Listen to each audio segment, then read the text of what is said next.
like she was saying earlier, like they're around. They're about to appear. So people, I'm going to hear this, and I'm going to experience this. Now there are a few others that I have, who've been in my presence that have experienced this with me. The reason I believe that it's UFO related or something along those lines is that a friend and I had met for lunch, kind of on a country road or so. And well, what was happening is that on I-25 in between Colorado Springs and Pueblo, Colorado, which is, a pretty busy interstate. Sure. At that same time, there was some kind of stop on the road. They said it was a car crash. It was 5 hours long, and the traffic was absolutely dead stop. Now, we drove over to a truck stop because we couldn't go any further. And when I got there was a man that, pulled up right next to the car. He was quite visibly shaken. He was sweating profusely. And he was looking at both of us very threateningly. I wasn't sure what to do, so I went inside. The man got in his car. My friend and I separated. And, I'll talk to you later. When I did talk to him a couple days later, he said, "You won't believe this, but there were 4 others with him." He said that man showed up behind him in the vehicle later that same day, and the car kind of hovered and hit him like a bumper car, and hit him 2 or 3 times, turned around in midair and sped off into nowhere. All right, interesting take here. Cheryl, I want to bring you in on this for a moment. This sounds somewhat demonic, doesn't it? Yes, it does. I was just wondering, I know you've had shows on about the electronic harassment, and I just wondered if you feel there's any possibility of that being involved, or is there an electronic aspect to it? Anything like that, Raymond? I would absolutely tend to think about that and to agree with that, because there's much more to this what actually led to these kinds of events happening that I have yet to explain, and that I've actually am seeking legal and professional advice to seek out justice for those who kind of did some unlawful actions that had really, I thought, was the beginning of all of this. But anyhow, my focus here, and thank you both again for listening, is I'm wondering if I can, go to your website, Sharon, and see if I can get someone to evaluate these files with me. Or what you should do, Ray, let's recommend this. Send Cheryl an email when things clear up. I understand we may have crashed your emails, Cheryl, with so many. But Go to her website, Raymond. It's CherylJones.com with 2 L's and a C for Cheryl. And we've got it linked up at coasttocoastam.com in case you get lost or can't find it. And there's also an alternate alternate email that I've just managed to get up to until this is restored, and that is spacenews@yahoo.com. until we can get things back to normal. Super. Back to more calls. Let's go to Kevin in Houston, Texas. Hi, Kev. Go ahead. George, how you doing, buddy? Great. And you Tommy told me you're coming to Houston. Yep. You better be there. I'm going to be there. I hope old Barrett Cornelius make it down here too. That would be nice. Yeah. A Cheryl, Kentucky woman there, tri-state area, huh? Yes, although I was only born in Kentucky, I actually am originally from Tennessee, so it's all one and the same. The tri-state, I grew up in Jasper, Indiana. It's where Illinois, Kentucky, and Indiana meet. Absolutely. East of the Rockies, it's all together, right? Oh, yeah, I love Tennessee, too.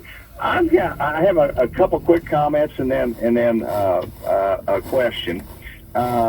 I have 2 very, very special skills, George and Cheryl. I have total photographic memory, and I have total auditorial recall. Wow. In other words, if I hear your voice and I don't see you, and you call me 10 years later, I'll remember you. Jeez. Are you like a savant? Well, I love music, George, because music works. Music is the only frequency, and I have over 30,000 records I've collected since 1962, from the 1900s till today, all kinds of music. But it's like a $12 million collection, but I love vinyl, analog vinyl. And music is the only frequency that works the right and left frontal lobes of the brain. And as far as frequency, I've dealt with hundreds of people with my counter surveillance business, with people dealing with frequency disturbances as well. But Cheryl, you know, this is kind of a joke, but kind of here. You know why we have two parties in Congress?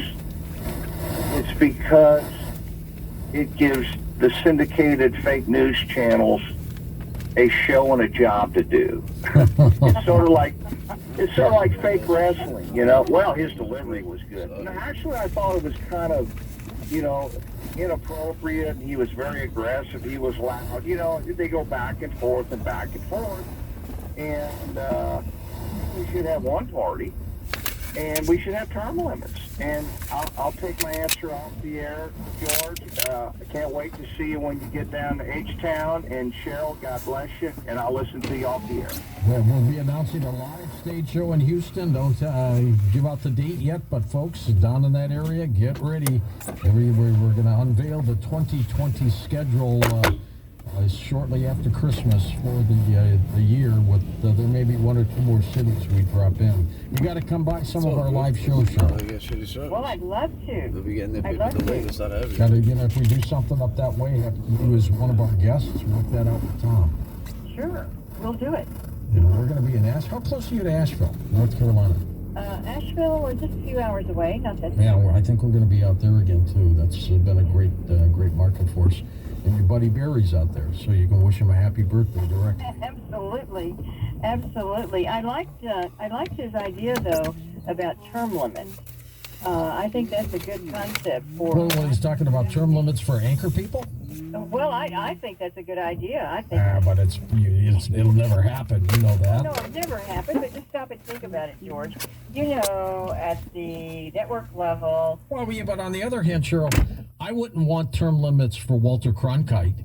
I wish he were still alive and still on the air. Oh, absolutely. I just think sometimes, Walter excluded, in some cases, not in every case, but it just seems like sometimes it would be good if some people could get a breath of fresh air and see things a little differently from just a single track. This is what's created the problem. The cable networks, as you know, because you worked at one of them, have created advocacy journalism. And instead of the old days where people remained impartial from the old schools that I learned from, they have now interjected their own personal feelings in every story because of the rate. You know, one cable network leans right, the other turns, leans left, and that's what's become of the journalism. And now they interject in real stories their personal views, and it's confusing everybody and screwing everybody up. It really is. I just long for a report that is just simply reporting the facts. And I think what has happened with what you've just described is that a lot of confidence has been lost in the news media because people tune in, and regardless of which side they're on, what they receive when they turn on the television is activism. And it's very aggressive activism. Was Ted Turner running the show when you were there? Yes, he was. Yeah, I mean, and he never would have allowed what's happening today. No, I don't think so at all. He certainly wouldn't if it did not happen. That was not the age where a news person or an anchor person would have even thought of being a political activist. And the problem with advocacy journalism, you don't know who to trust anymore.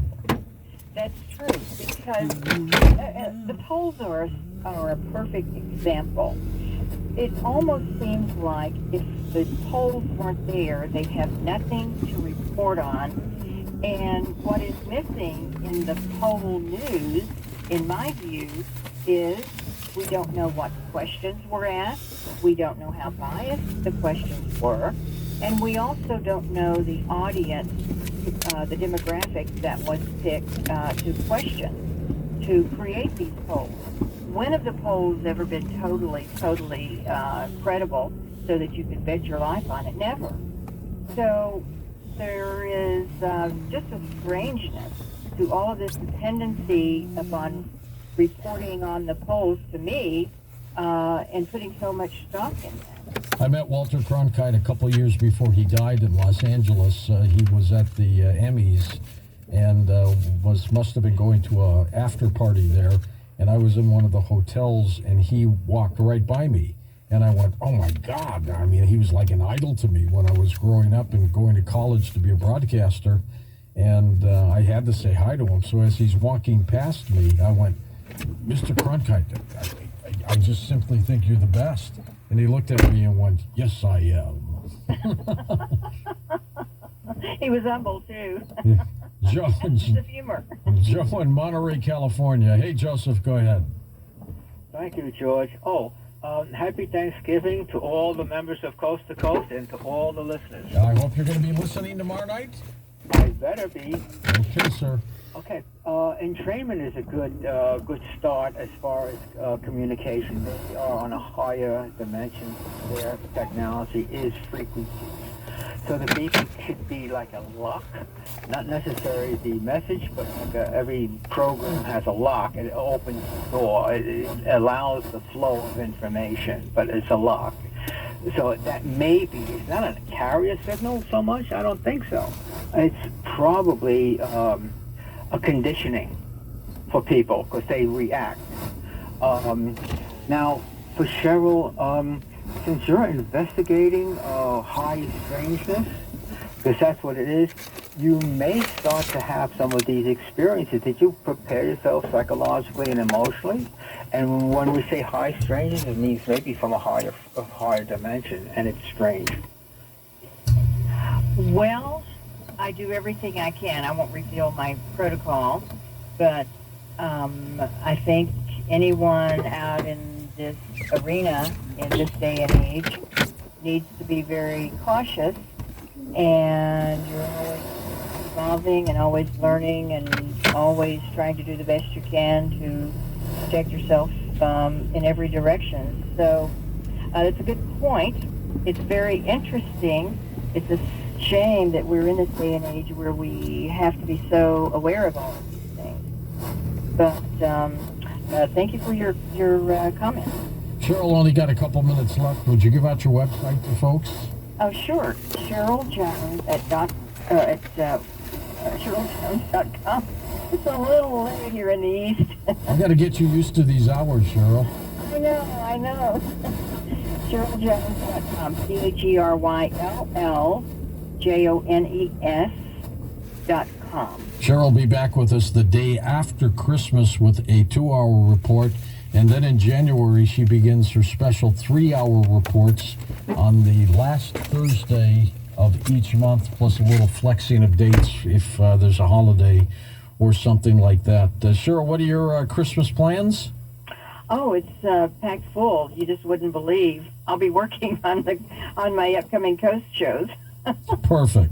That's the way to do it. Yes, a lot of friends and family. Well, you come up with some great ideas, and of course, I hope you get emails from a lot of our listeners who may be